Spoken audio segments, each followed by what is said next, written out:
تو بھنڈرانوالہ کے مرڈر میں بھی سکھوں کا نیٹ ورک جو ہے وہ ختم نہیں ہوا. ان کا خیال تھا کہ یہ لاوا کہیں نہ کہیں پکتا رہا, اور 21 مئی 1991 کو وزیر اعظم راجیو گاندھی کے قتل کے بعد, قتل کی صورت میں یہ لاوا جو ہے اس کا رنگ لایا. تو اس کے نتیجے میں جب راجیو گاندھی کا مرڈر ہوا تو اس کے نتیجے میں ہندوؤں نے 20,000 سکھوں کے خون سے ہولی کھیلی, اور پھر وہ چین کی نیند سو گئے. ان کو تو چین ہی اس وقت آتا ہے جب وہ انتقام ایک آدمی کے خون کا بدلہ 500 5,000 20,000 10,000 بے گناہ لوگوں کے خون سے لیں, تو پھر ان کو چین کی نیند آتی ہے. باہر کے آپریشن بلو اسٹار کے نتیجے میں جو کچھ ہوا وہ پورے ہندوستان میں پھیل گیا, اور اس کے بعد سے ہندو جو تھے ان کی ہٹ لسٹ پر سکھ بھی آ گئے کہ ان کو ابھی فوج سے صفایا کرنا ہے. تو اب اسی زمانے میں ہم کشمیر کی طرف واپس آتے ہیں. اسی دوران جموں کشمیر میں مسلم یونائٹڈ فرنٹ کے نام سے ایک نئی جماعت قائم ہوئی, اور یہ مسلمانوں کی مقبول ترین جماعت بن گئی. کشمیری نوجوانوں کے علاوہ جماعت اسلامی کے کارکن بھی اس میں شامل ہونے لگے, کیونکہ دیگر جماعتوں کو کام کرنے کا موقع نہیں مل رہا تھا. تو انہوں نے کہا کہ اس نئی جماعت کے پرچم تلے ہم کام کرتے ہیں, تو وہ بھی ان کے ساتھ آنا شروع ہو گئے. جھرلو انتخابات میں 31% ووٹ حاصل کرنے والی جماعت مسلم یونائٹڈ فرنٹ کو 4 سیٹیں دینے کے بعد کانگریس نے اپنی کٹ پتلی حکومت وہاں پہ نیشنل کانفرنس کی مدد سے بنا لی, کیونکہ نیشنل کانفرنس تو ہمیشہ سے ہی کٹ پتلی رہی ہے, تو اس نے ایک اور کٹ پتلی گورنمنٹ قائم کر لی. مرکز نے جموں کشمیر سے اپنے اختیارات جو ہے وہ نکالنے کے موڈ میں نہیں تھا. وہ نہیں چاہتا تھا کہ جموں کشمیر کو وہ اس کٹ پتلی حکومت کے بھی قابو میں دے دے. تو وہاں پہ ہنگامے شروع ہو گئے. ہنگاموں کی روک تھام کے لیے فوج بھیجی گئی, اور 6 برس کے لیے گورنر راج لگا دیا گیا. فوج نے اس دور میں جو کچھ کیا اس کا نتیجہ ہم آج بھی دیکھ رہے ہیں, اور ہم نے پہلے بھی دیکھا کہ بے تحاشا نوجوانوں کو وہاں پہ شہید کیا گیا. اور فوج چونکہ یہ وہی تھی جو ویلنگٹن کالج سے نکلی ہوئی تھی, جس کے ذہن میں تھا, دماغوں میں یہ بات بٹھا دی گئی تھی کہ کشمیر ہمارا ہے. ان فوجیوں کے ذہنوں میں یہ بات بالکل پختہ تھی کہ سارے کشمیری جو ہیں وہ ہندوستان کو توڑنا چاہتے ہیں, تو ان کا سر کچل دینا چاہیے. اس سوچ کے ساتھ یہ فوجی کشمیر میں تعینات ہو گئے, اور اسی ذہن کے ساتھ انہوں نے کشمیر میں قتل عام کیا. اور فوج جو ہے, یہ انڈین آرمی جو ہے, یہ جموں و کشمیر میں کسی زمانے میں انتخابات کی حامی نہیں رہی, اور یہی وجہ ہے کہ انتخاب وہاں پہ کبھی ٹھیک طریقے سے ہوئے بھی نہیں, اور اکثر تو سینٹرل کے کنٹرول میں تھا, چاہے کٹ پتلی حکومت کے ذریعے سے چاہے کسی اور ذریعے سے. تو منی وار گیم سے مسئلہ کشمیر کو حل کرنے کی کوشش کی گئی. ان کا خیال تھا فوج بھیج کر چھوٹے موٹے آپریشن کرانے کے بعد پاکستان سے مداخلت گھس بیٹھی ہے, در اندازی ان اچھے سے لفظوں کے ساتھ مسئلہ کشمیر کو انہوں نے حل کرنے کی کوشش کی. لیکن کہاں حل ہونے والا تھا؟ نان الیکٹڈ اور جبر کے ذریعے سے تو مسئلہ کشمیر حل نہیں ہو رہا تھا. 8 جولائی 2016 کو برہان الدین وانی کی شہادت ہوئی. اس وقت سے جموں و کشمیر میں تھوڑے سے عرصے میں اس کے فوراً بعد 90 سے زائد کشمیری شہید کیے گئے, اور 15,000 سے زائد زخمی ہوئے چند ہفتوں کے اندر اندر. تو اس خرابی کی جڑ جو ہے وہ لوگوں نے کہاں پہ تلاش کی؟ جو انڈین آرمی تھی, اسٹمپٹن سینٹر کے مطابق اس نے یہ مان لیا کہ یہ ساری خرابی جو ہے اس کی جڑ کانگریس نے ناقص اور کمزور کشمیر پالیسی میں رکھ دی تھی. ویلنگٹن میں زیر تربیت افسر جو ہیں ان کی اکثریت کشمیر میں عوام کو کچل دینے کے حق میں تھی. وہ کہتی تھی کہ یہ کیوں بلا وجہ سے 370 اور 35A کے آئینی دفعات پر کام کر رہے ہیں. بپن راوت ان کے شدید خلاف تھے, اور اگر ان کی موت نہ ہوتی تو یقینی طور پہ ان کا پلان یہ تھا کہ کشمیریوں کو کشمیریوں سے لڑا دیا جائے. جو وہاں پہ سویلینز پر حملے ہو رہے ہیں یہ کون کر رہا ہے؟ یہ آپ اگر دیکھیں تو انڈین آرمی پر حملوں کے نام پہ جو لوگ جن کی ہلاکتوں کی خبریں آتی ہیں کہ فلاں فوجی کو دہشت گرد نے مار دیا, اور مرنے والے اکثر جو ہیں وہ مسلمان ہوتے ہیں. اب یہ کیسے مسلمان ہیں جو مسلمانوں کو ہی مار رہے ہیں؟ تو یہ انڈیا کی پرانی حکمت عملی ہے جو بپن راوت نے بنائی, اور ان کے کئی بیانات ایسے تھے کہ کشمیریوں کو کشمیر کے اندر سے اپنے اندر سے جنگ کا سامنا کرنا پڑے گا. تو اسی لیے چونکہ تامل ناڈو اور ناگالینڈ وغیرہ کو تو پتہ تھا کہ یہ بپن راوت کی اسٹریٹجی وہاں پہ بھی ہے. جب انہوں نے 14 لوگوں کو وہاں پہ مارا فوج نے, تو بپن کو ڈیفینسو ہونا پڑا, اور اسی خون کا جواب جو ہے وہ ان کو وہاں پہ دینا پڑا. باہر کے تو انڈینز کا یہ ماننا تھا آرمی کا کہ امریکی فوج کے ماتھے پر ویتنام، عراق اور افغانستان میں ناکامی کے دھبے ہیں. وہ سمجھتے تھے کہ یہ کیا ہے، یہ تو وہاں پہ ناکام رہی. تو ہم جو ہیں ہم بڑے کامیاب ہیں، ریاست میں تحریک کے آزادی جو ہے ریاست کشمیر میں تحریک آزادی کو کچلنے میں کامیاب ہو گئے.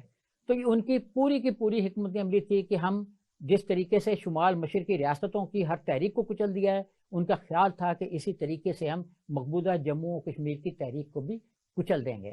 اور ہم امریکہ سے زیادہ کامیاب آدمی ہیں، کامیاب ملک ہیں، کیونکہ امریکہ کو تو کئی ملکوں سے ناکام لوٹنا پڑا اور وہاں پہ بڑے پیمانے پہ کشت و خون ہوا.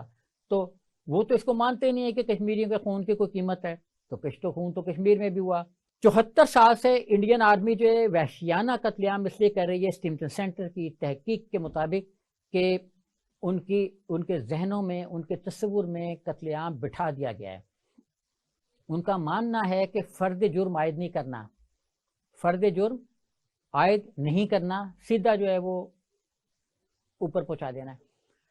فوج اجیت ڈووال کے بیان پر بھی رد عمل پیدا ہوا تھا. آپ اگر دیکھیں تو فروری 2014 میں اجیت ڈووال نے کہا تھا، سنو پاکستانیوں، تم ایک ممبئی کروا سکتے ہو لیکن ہم تم سے بلوچستان چھین لیں گے.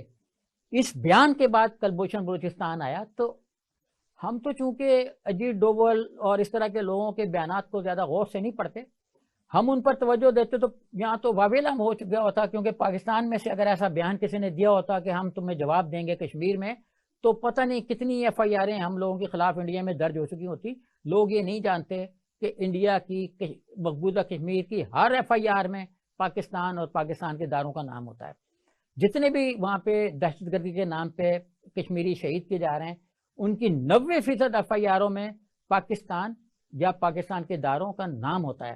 لیکن ہم بہرحال اس میں چونکہ توجہ نہیں دیتے. ہمیں تو عالمی داروں میں، عالمی عدالت انصاف میں جانا چاہیے کہ انڈیا میں وہ مقدمے دے، اور ہم اس کو انڈین کورٹس کی بجائے انٹرنیشنل کورٹس آف جسٹس میں لڑنا چاہتے ہیں. اچھا، اب جب قیام پاکستان کے بعد فوج کی تقسیم کی جا رہی تھی تو ہندوستانی فوج میں مسلمان، جیسا میں نے پہلے کہا، 1/3 تھے، لیکن تقسیم میں 36% کر دیے گئے. تو کمیشنڈ افسر جو تھے 215 اور وائس رائے کے کمیشنڈ افسر تھے 339. ان کی اکثریت نے ہندوستان میں رہنے کو ترجیح دی. یہ افسران بھی ہندوستان میں رہ تو گئے لیکن وہیں رہ گئے جہاں تھے، ترقیوں کو ترستے رہ گئے. 1997 تک فوج کی سربراہی تو کجا 2 مسلمان جو تھے، جو پہلے میجر اور اس سے اوپر تھے، وہ لیفٹیننٹ جنرل اور 6 میجر جنرل کے عہدوں پر تک پہنچ کے اس کے بعد ریٹائر ہو گئے. تو یہ وہ فوج تھی جس کی تربیت میں یہ شامل تھا کہ مسلمانوں کو فارغ کر کے آرمی کو ہندی بیلٹ میں تقسیم کرنا ہے. ہندی بیلٹ سے مراد شمالی ریاستوں کے افسران کی کمان میں دینا ہے. تو اکثر ہندو نصاب کی جنگی کہانیوں سے متاثر تھے. کبھی کبھی تو خود بھی وہ ان جنگوں کا ایک کردار سمجھنے لگتے تھے، جیسے آج کل بھی ہے. آپ دیکھیں نا، جیسے ساورکر کے بارے میں کہا گیا کہ وہ تو پرندوں پر سیر کیا کرتے تھے، اور جو کالا پانی کی جیل تھی وہاں سے بھی وہ طوطے پر بیٹھ کر باہر نکل آیا کرتے تھے. تو اس طرح کے جنگی کرداروں میں تھے، کیونکہ ان کی اصلیت میں جنگ تھی کوئی نہیں. باقی تو سارے ہارتے ہی رہے ہیں جتنے بھی ہندو تھے. جنگ نہ ہارتے تو کیوں مطلب وہاں پہ مسلمانوں کو اپنی حکومت قائم کرنا پڑتی، اور کیوں اپنا دہلی کے دفاع کے لیے علاؤدین خلجی جیسے لوگوں کو سامنے آنا پڑتا. سکھوں کی تعداد مسلمانوں کے مقابلے میں کہیں زیادہ اس وقت تھی، اور اس وقت جو ہے وہ کم کرتے کرتے بھی ابھی بہرحال زیادہ رہ گئی. تو فوج جو ہے وہ مڈل کلاس میں تبدیل ہو گئی. ویلنگٹن کالج میں فوج کو کی میں بات کروں جو اعلیٰ ان کی کمان ہے، اس میں جن لوگوں نے ترقی پائی تو وہ مڈل کلاسی کہلانے لگی. فوجی ملازمت اس طبقے کی پہلی ترجیح تھی، لیکن اسی طبقے کو بیچ میں سے آہستہ آہستہ نکالنا شروع کر دیا گیا، اور خاندانی رئیس جو تھے یا خاندانی کٹر ہندو، انہوں نے اس پر رفتہ رفتہ اپنی گرفت قائم کرنا شروع کر دی، اور فوج بھی رنگ، نسل اور مذہب کی بنیاد پر تقسیم ہوتی چلی گئی. مراٹھوں، راجپوتوں اور جاٹوں کی بہادری کے قصے اور سکھوں کے لطائف بھی اسی آرمی میں عام ہو گئے.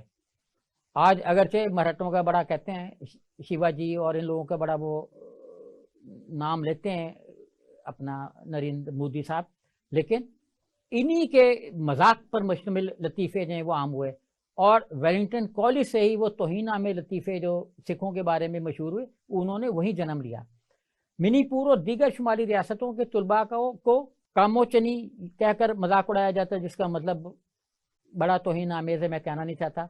جبکہ ہندو ریاستوں کے جوانوں کا لقب جو ہے جنوبی ریاستوں کا، جن کا رنگ ذرا سانولا تھا، ان کو کالے کہا جاتا تھا، کالے کہا جاتا تھا، یعنی پوری نسل پرستی جو ہے وہ کی بنیاد پڑ چکی ہوئی تھی انڈین آرمی میں۔ اساتذہ اور